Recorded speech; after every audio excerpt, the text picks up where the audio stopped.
Friends, welcome to உங்கள் தாய் சமையல். இப்போ நம்ம என்ன வீடியோ பார்க்க போகிறோன்னா, வெண்டைக்காவையும் முட்டையும் வச்சு ஒரு அருமையான சைடிஷ் தான் பார்க்க போகிறோம். வாங்க எப்படி செய்யலான்னு பார்க்கலாம். ரொம்ப டேஸ்ட்டாக இருந்துச்சு. நீங்களும் இதை கண்டிப்பாக ட்ரை பண்ணி பாருங்கள். வாங்க வீடியோக்குள்ளே போகலாம். அதுக்கு முன்னாடி நம்ம சேனலை மறக்காமல் சப்ஸ்கிரைப் பண்ணிக்கோங்க ஃப்ரெண்ட்ஸ். நான் மிளகாய் 3, மல்லி 1 டேபிள் ஸ்பூன், வெள்ளை எள்ளு 1 டேபிள் ஸ்பூன், ஜீரகம் 1 டேபிள் ஸ்பூன், மிளகு 1 டேபிள் ஸ்பூன், சோம்பு 1/2 டேபிள் ஸ்பூன் எடுத்து வச்சுருக்கேன். இது எல்லாத்தையும் நம்ம வறுத்துருவோம். ரொம்ப வறுக்க வேணாம், லைட்டாக வறுத்தா போதும். மிளகாயை ரொம்ப வறுத்துறாதீங்க, அப்புறம் காரம் மூக்கில் ஏறிடும். அதனால லைட்டாக வறுத்து எடுத்துப்போம். இப்போ மிக்ஸி ஜாரில் போட்டு இதை அரைச்சி எடுத்துப்போம். பவுடர் மாதிரி அரைச்சி எடுத்துக்கலாம்.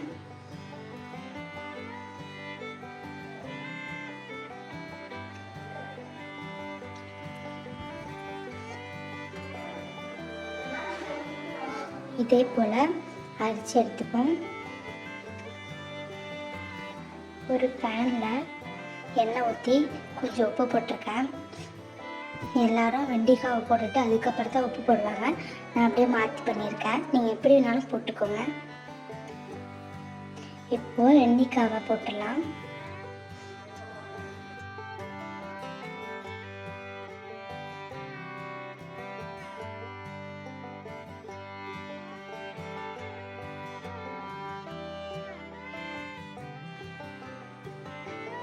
இப்போ இதை நல்லா மிக்ஸ் பண்ணி நல்லா வேக வச்சுப்போம்.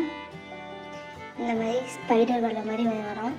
அப்போதைக்கு நம்ம அந்த ஸ்டேஜில் இறக்கிட வேண்டியதான். வெண்டைக்காவை ரொம்ப மொத்தமாக அரிஞ்சிடாதீங்க, சீடு எல்லாமே வெளியில் வந்துடும். நம்ம ஓரளவுக்கு கொஞ்சம் பெருசாகவே அரிஞ்சு வச்சுப்போம். இதே போலயே கட் பண்ணிக்கோங்க. இது ரொம்ப கஷ்டம்லாம் இல்லை, வெறும் சிம்பிள் ரெசிபி தான். கண்டிப்பாக நீங்களும் ட்ரை பண்ணி பாருங்கள். ரொம்ப டேஸ்ட்டாக இருக்குது. ஈஸியாக செஞ்சு முடிச்சிடலாம்.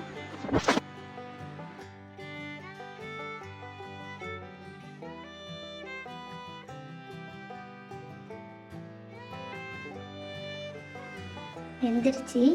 இதை நான் தனியாக ஒரு பிளேட்டில் எடுத்து வச்சுக்கிறேன்.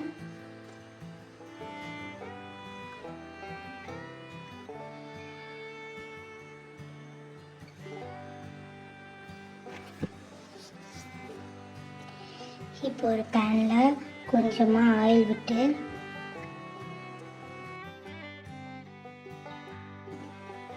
ஒரு கொத்து கருவேப்பிலை போட்டுக்கோங்க. வெங்காயம் ஒரு பெரிய சைஸ் வெங்காயத்தை எடுத்து குட்டி குட்டியாக இதே போல் கட் பண்ணி வச்சுருக்கேன். நல்லா வதக்கிக்கோங்க.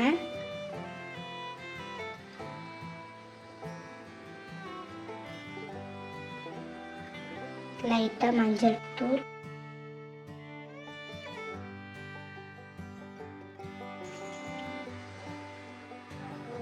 நம்ம அரைச்சி வச்சுருந்தோம்ல இந்த மசாலா, இதை இது கூடவே ஆட் பண்ணி நல்லா மிக்ஸ் பண்ணிப்போம்.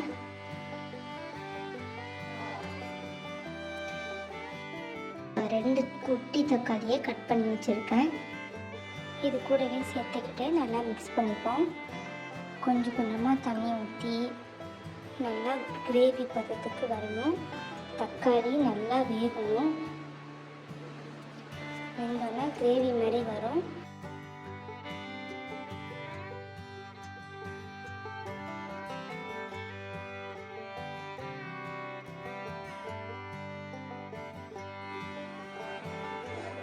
இதே போல்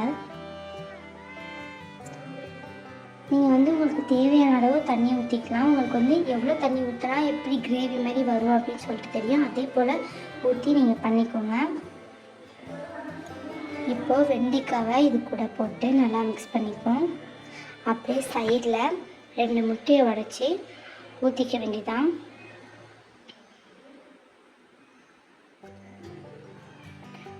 முட்டையை ஊற்றுறோன்னே கிண்டிடாதீங்க. கொஞ்சம் நல்லா வேகட்டும். முட்டை வெந்த பிறகு நம்ம நல்லா மிக்ஸ் பண்ணி மேலே கொஞ்சம் சால்ட்டு போட்டு கொஞ்சம் முட்டை வேகிற அளவுக்கு வந்தோடனே நம்ம வந்து வெண்டைக்காவோடு சேர்ந்து முட்டையை மிக்ஸ் பண்ணிப்போம்.